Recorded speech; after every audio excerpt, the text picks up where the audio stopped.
Hello and welcome to another episode of Chalkboard Chats. My name is Henry, and in this channel, on this channel, we talk everything teaching and all in support of teachers.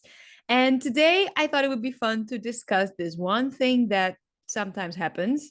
Every now and then we have a teacher tantrum. And I saw my colleague yesterday have one, and that inspired me to record this episode today. I haven't had one in a long time. I haven't had such an epic meltdown over a tiny little thing in a while, but I saw my colleague go through one yesterday, and I was like, oh, my heart went out for him because we we teachers, we sometimes just absolutely lose our cool. I don't know if I can swear on my channel. I can swear on my channel. We sometimes lose our shit. We are absolutely out of our mind about relatively small, not so important things. And when this happens, like, the consequences are so detrimental for everybody involved, not just the teacher who is having the tantrum, but also the people around them, the colleagues, management, and especially if you have a tantrum in front of students, especially if your students are young. It is so scary when an adult completely loses control over their emotions. And it is one thing to have it directed at you if you are a misbehaving child, but it's a completely different experience if it is directed at something that as a child you don't understand. So I'm lucky that I've never had this, but I've seen other people, I've seen colleagues go through this where they completely lose their cool in front of students or in front of colleagues, and it is bad. um so yeah, I wanted to discuss this today. Yesterday I was at work, and I my colleague walked in and he stood there for a couple of minutes, just kind of like, almost like panting or deciding how angry to be. And then he was like, Henry, do you know what they did? I was like, no, what is it? He was like, they changed the classroom, and they wanted him to teach in a room that we usually use for parents to wait if they want to wait during the class. Our classes are 2 hours. Sometimes parents drop the children off and then they wait at the center for 2 hours. We have this space with like some chairs, some seatings, and if they bring small children with them, there are a couple of computers with like some fun games. And they wanted him to teach his class in that area. And when he walked into the center, apparently that area was full of parents. And he was like, he was like super angry, super upset, and just very very exasperated. He was like, there's always something. And I just, I didn't really had the time and space to really sit down and listen to him. I was getting ready for my class too. So I stood there for a second and I was like, you know what? It's going to be fine because the school wants you to teach a good lesson. They will make sure that all the parents are gone, and they will make sure that you have all the space and everything you need in order to teach your lesson. They're invested in the quality of their lessons just the same as you. They deem the waiting area for the parents good enough. I was like, I mean, what else is there to do? Now, granted, they're doing a lot of construction at our center right now. So I understand that, one, we need to use all the spaces that we have. And they actually needed my room too. So I was moved to a smaller classroom, which wasn't ideal, but it was only one time. And I was like, oh, well, there's nothing I can change. I'm not going to, be angry or change with other teachers, change their classrooms and hope I get the bigger one. I was like, I'll make it work. I'll make it work. So that's what I kind of tried to have this conversation with him. I was like, they're as invested in the quality of your lessons as you are. they deem this area, this space good enough. You could choose to make it work. And then I went off to my class because I had to prepare for my lesson. And then later on, he joined me at the classroom at the door at the entrance, and he was like, "You know what, Henry? I realize that every time I'm mad, I'm venting at you." And I was like, That's good with me. That's fine as long as you feel better afterwards. Otherwise, it's not really worth my time and effort." But I said, That's fine. I was just very curious to see why we get so angry over relatively small things in the grand scheme of everything. If you zoom out, if you step away from, for example, this issue that this colleague had, and to see in the, in the weeks and the months that the students are learning with him, is it such a big deal that they have one lesson in a classroom that is just not really set up for teaching necessarily? Is that such a big problem? I think no. And the thing is also, if you do think that's a big problem, you need to then go out and convince everybody else that this is a big problem and then find a solution from there. They already had found this solution that they could still continue with the lesson, but then maybe have it in a less ideal environment. It was the school's idea to have this as a solution. It is then, as a teacher, in your favor to kind of make peace with it and quote unquote just deal with it, because otherwise you are expending so much more energy on trying to convince everybody else otherwise. So, and the thing was, it was very easy for me to come to this conclusion because, one, it's not me, it's not my class. And I was 2 meters away when they had this conversation, and he was making a case to our manager saying that this wasn't ideal, and they had to do a review, and they had to prep for a test, and they actually had to start with the test already. So I was just standing there. I was like, yeah, and I completely understand his point, because we are so invested in teaching. We want to do our best.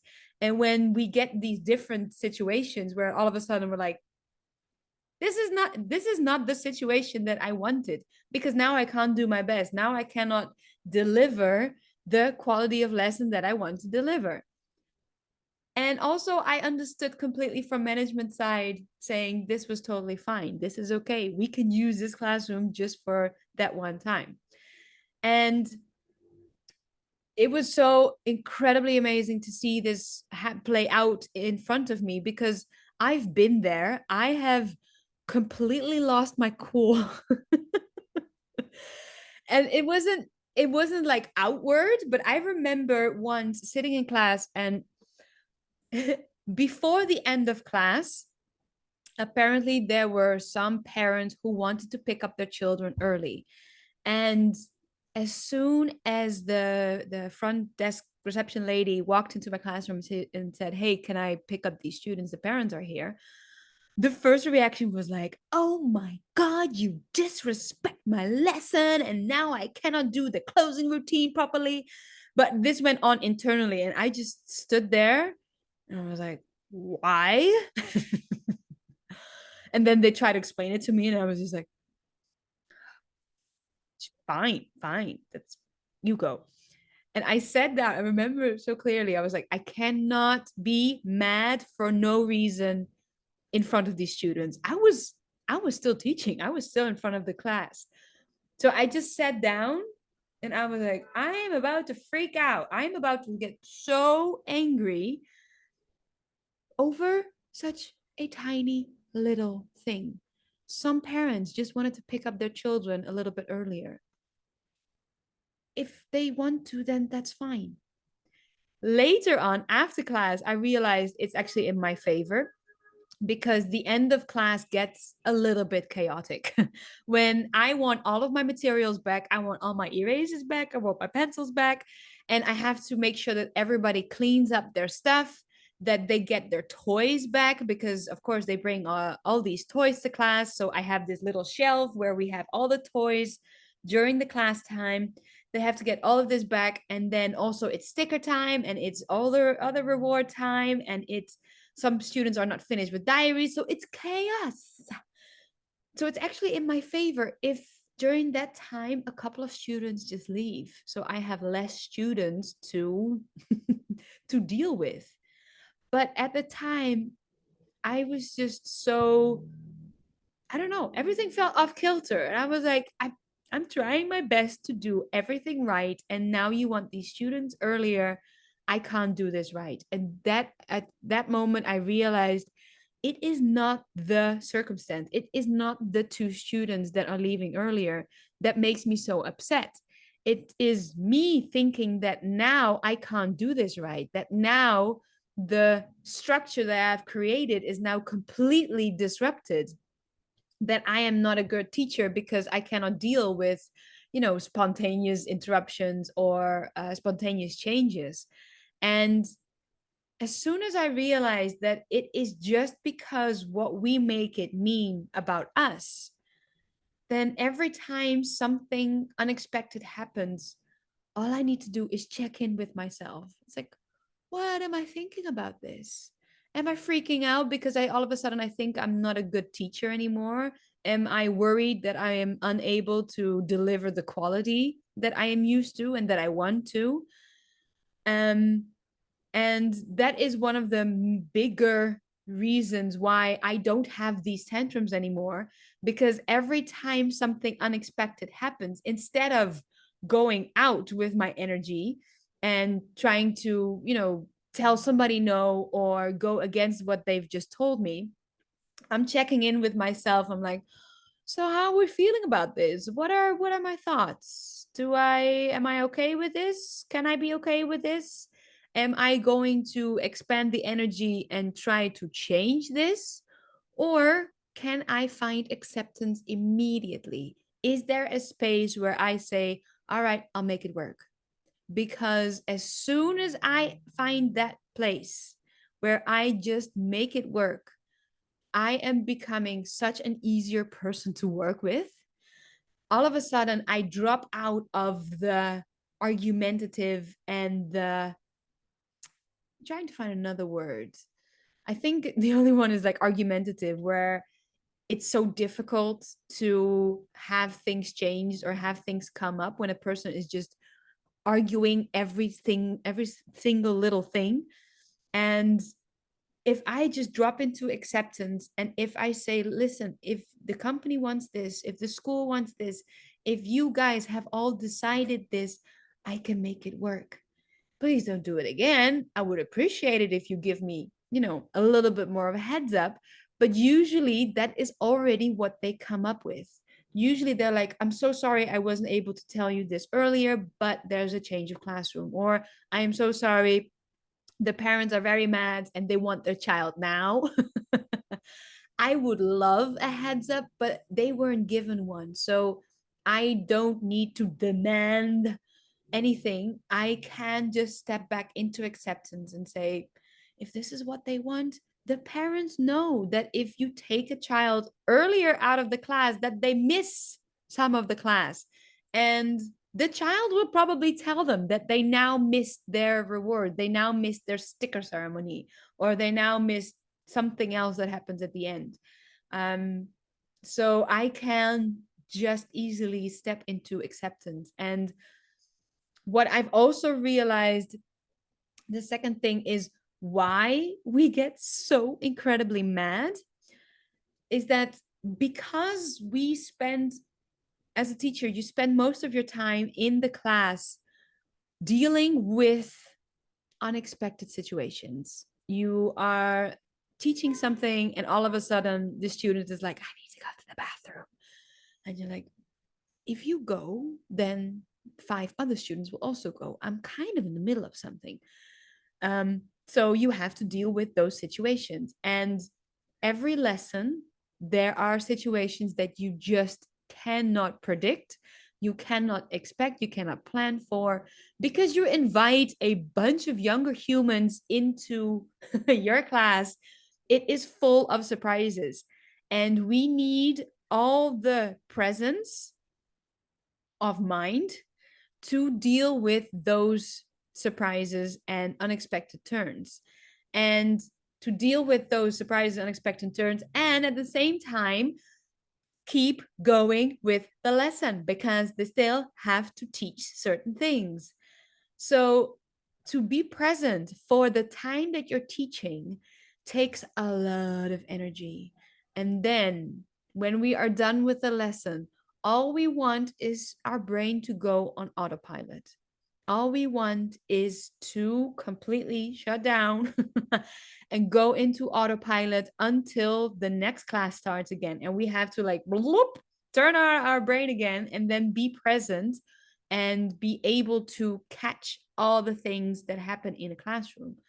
And to have in between the lessons, when you want to relax your brain and you want to just not think for, let's say, 15 minutes, my break time is 15 minutes, to then have to deal with a printer that is not working, or a broken copy machine, or the stupid thing jams again, we get so mad, we get so upset. And I have done that. I have considered to completely beat a printer into pulp because I was so angry and fed up that this thing wouldn't do what it was supposed to do.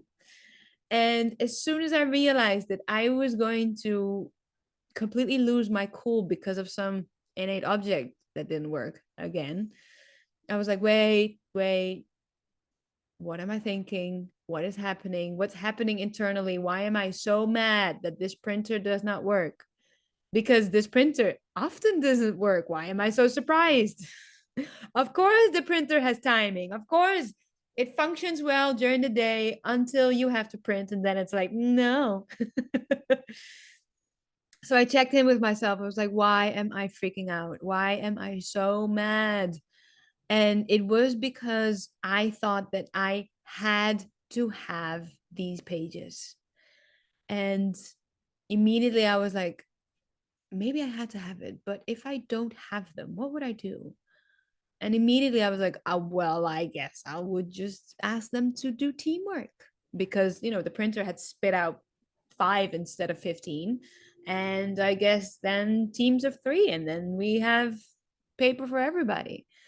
Yeah, it's not ideal. No, it's not ideal, but it's a solution. And it immediately calms me down. So I am not spending my short break, my 15 minutes, full of anger and resentment and frustration. And I can actually relax for those minutes before I show up with my meager stack of papers back into the classroom, where they, of course, absorb my energy. If I walk into the classroom and I'm completely upset and angry, the rest of the lesson is just going to be even more difficult, even more challenging than it already is. But if I spend those 15 minutes and I immediately make peace that I don't have 15 copies, but I have 5, and I say, I'll deal with it, I'll make it work. It's not ideal, but it never is ideal. Life is not supposed to be fair. It never has been. I get to relax, I get to recharge, and I get to walk in with a very different energy. And then I can make those 5 copies work a lot better than when I am frustrated and angry about the 5 copies that I've got. So I really hope this helps you, this mindset shift to stave off teacher tantrums. They are so exhausting to experience, and they can be very upsetting for other people. So I really hope that this gives you some tools to kind of figure out what is happening when you have a tantrum, or when you've had a tantrum, to look back and say, well, what was going on? What was happening in your brain? And that it gives you some tools and some ways to navigate through them the next time, because we know they will happen again. Shit will hit the fan sometime sooner or later. So I really hope this helps you. Please let me know in the comments below, and I'll speak to you next time. Bye bye.